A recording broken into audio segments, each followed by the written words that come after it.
very big vows that I was making. And today, after 33 years that I have learned to live with this woman, day to day, I want to repeat those vows again, that to have and to hold from this day forward, for better, for worse, for richer and poorer, in sickness and in health, forsaking all others, to love and to cherish you, till death do us part, according to God's holy ordinance. And therefore I pledge to you again my love and faithfulness. I know the Lord Almighty will help me to fulfill these vows. I want to apologize, because when I was looking at this vow again, after 33 years, I did not get a chance to look at these vows to see how well I have done. I want to sincerely apologize for ways that I've taken you for granted, that I have not remembered any one of these sacred vows. And I pray that the Lord Almighty will help us from here forward, that this will be the case. And every year we are going to do this. May God help us. Amen. You may kiss the bride.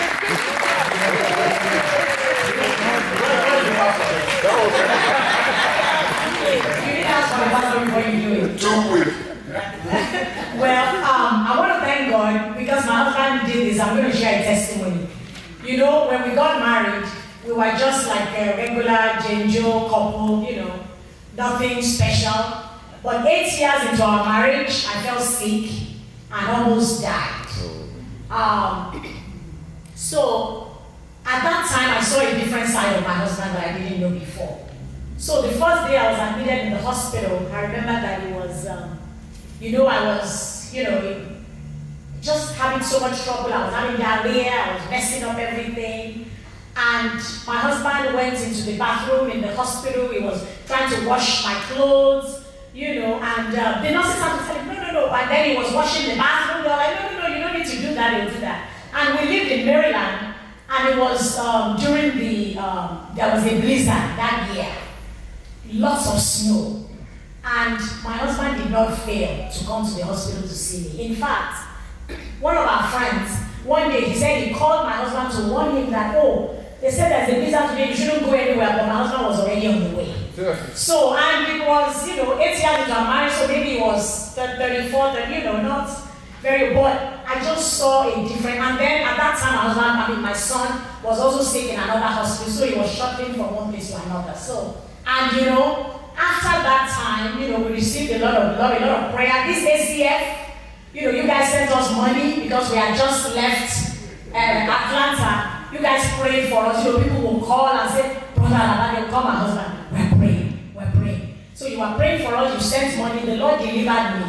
And after that was when our marriage had any meaning at all. So after that we started, because during those times we received so many scriptures, we had so many things, we had a medical bill that the Lord took care of, with the miracle and all of that. So we just started, like in our church, if they say that someone is sick, once we hear about him, and we were going to a mixed church, there were a lot of white people, we just tell them we are coming to their house, we won't even ask for permission. We'll go and share scripture with them. God performed so many miracles, children that had asthma, that had anorexia, all kinds of that. Their parents were really worried. We would just go and share the word of God and pray with them, and the Lord will answer. And we just said, Lord, since you healed me, we are just going to, and that led to going to people's homes, also to, just share with people and everything. So basically, through that illness, God gave us a purpose for our marriage, which we didn't have before. And at that time, the for better for worse, my husband really followed through with the for worse. So I remember during that time also, I was all swollen because, I had acute renal failure that became chronic. So my face was swollen. They didn't even let me look at the mirror. But after I got well, and I left the ICU and I went to the regular floor, I looked in the mirror and I was still swollen. So I said, what must I have looked like 3 weeks ago? But my husband brought all my pictures to my bedside and would be telling people, oh, my wife is a very beautiful woman. My wife's different. He would be telling them and I'll be hearing. And I knew I looked horrible. So I'm really thankful that the Lord has helped him to fulfill that for better for us. So I'm very thankful to you guys. Praise the Lord. The ones that I apologize for are the ones that I didn't do so well. Yeah, that's it. You made enough deposit. Okay, do we have room for a few questions, sir? Yes. Okay, please, let's be real and let's share. Yes, my lovely sister. Thank you so much. Actually, you wrote a lot of questions there. Oh, thank you. I know it's not a lot of things. One is a comment. Actually, this past Sunday, our pastor was talking in church, and it was more like this. The topic was finishing strong. And he identified a study that was even done in church. And the things he came up with quickly is that, quite often we think divorcing or infidelity will never happen to us. So we think we are untouchable, that it can't happen to us. We also, he said, in that study, they found out that these Christians, most of them did not have a consistent prayer life.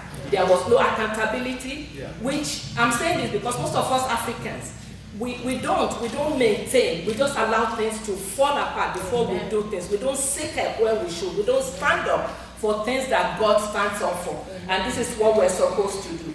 And finally, he said, most of them gave excuses instead of just rising up to the occasion and saying this is it. So my thing today is that thank you so much. We thank God for you and for everything you've done. You are not here by accident. Let us rise up and be on the Lord's side. Amen. Let us own it when we make mistakes and do the necessary things to apologize and to rebuild.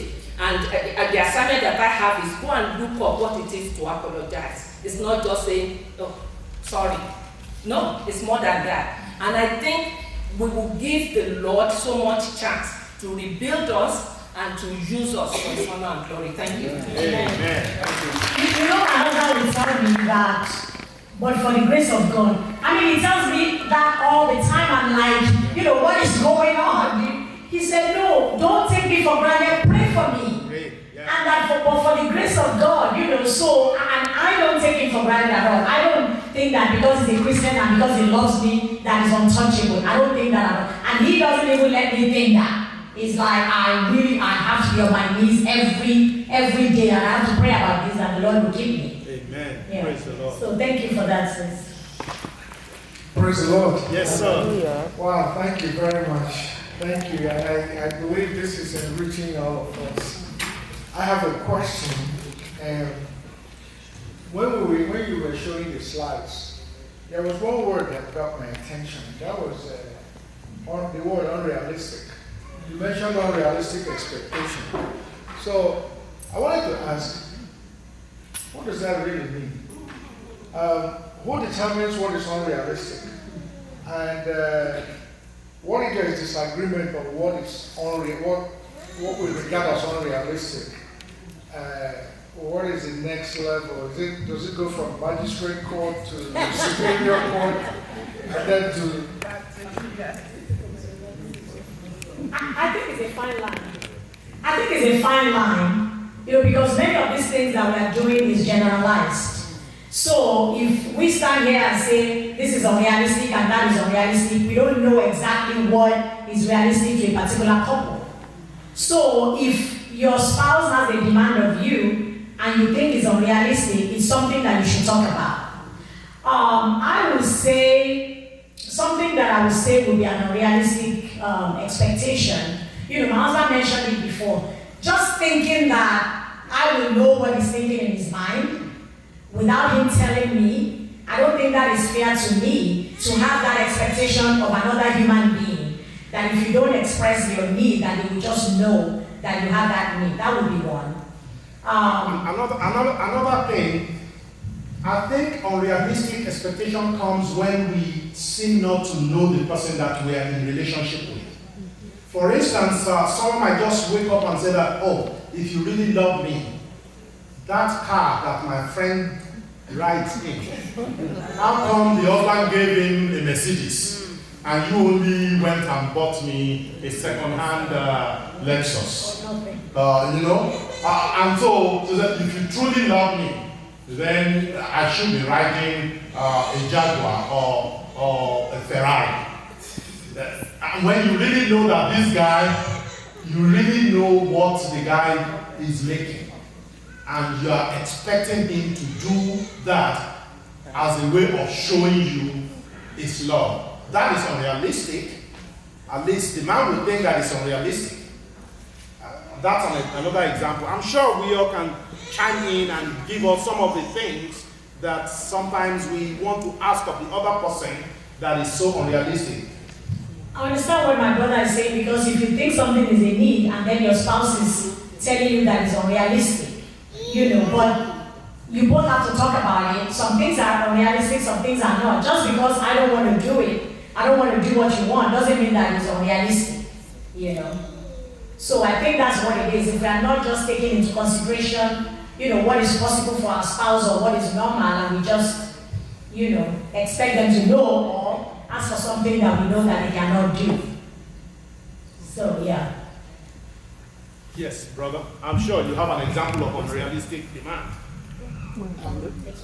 I'm actually not going to talk about that. I want to comment on a different issue. Okay, sir. 2 Fridays ago, my wife and I, we spent the night with my daughter. We did not intentionally want to stay there, but she put a movie on and we enjoyed the movie and we decided to stay. The movie was about a man that hired this girl. I think it's a Nigerian movie. And the girl caught this man twice, messing up with another young lady. So the girl confronted, this man was her boss, confronted him, said, "You have a beautiful wife, why are you doing this?"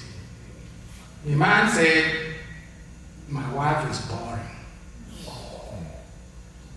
And what I took away from, I'm not sure this girl was a Christian, but sometimes we think only Christians would say something that makes sense.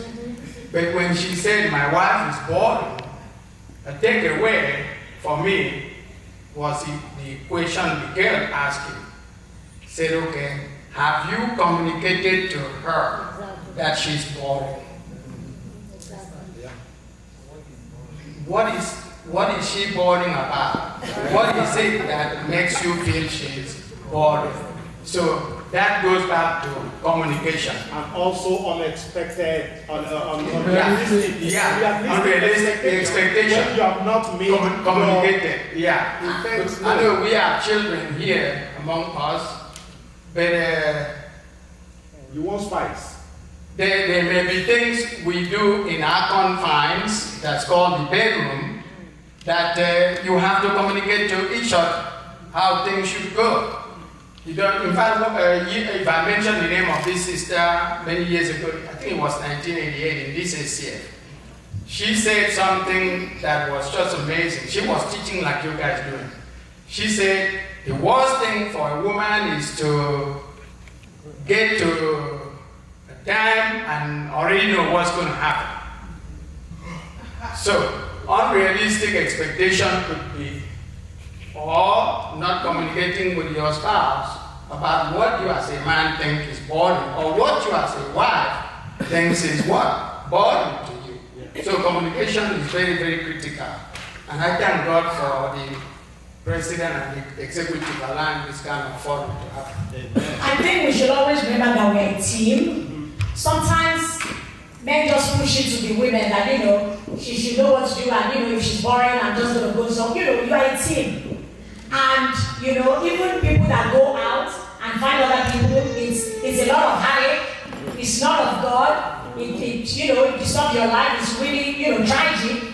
So, both husband and wife should be concerned about keeping the marriage together. So if your wife is boring, that's something that you should share with her. And if you have ideas on how it will not be boring, she will not be boring, then share with her. It's not just left up to her that she has to take care of this, and if she doesn't do it, I'll just find someone. That's not a Christian who would think like that because you are together. So in Yoruba they said, if a man sees a snake, is it a man? If a man sees a male sees a snake and a female kills the snake, it doesn't matter. Snake is dead. It doesn't matter who killed it. So it's the same thing. You can bring the idea. You are one. Yeah. So let's just get it done, regardless of who it is from. Let's not push it to one person. Yes, sir. Question thank God the Spirit is working together. Amen. What about a situation where either the man or the woman comes on and bears his or her problem and there is argument? Because some individuals can be very argumentative. Some behave like Trump, who never accepts he makes mistakes. So the issue is, what do you do? If either party is always on the side of, I am okay, I'm this, I have not done any wrong, who is going to resolve it? God or the committee of will? Yeah, that is a tough one. It takes two to tango. So if one person will not accept that they have done something wrong, then it will be very hard. So, but that goes beyond what we are talking about. That means that you have to realize that there's a problem in that relationship. And the scripture clearly says, if you look at Jeremiah 17 verse 9, okay. Jeremiah 17:9. It says, the heart is deceitful above all things and desperately wicked. Not just being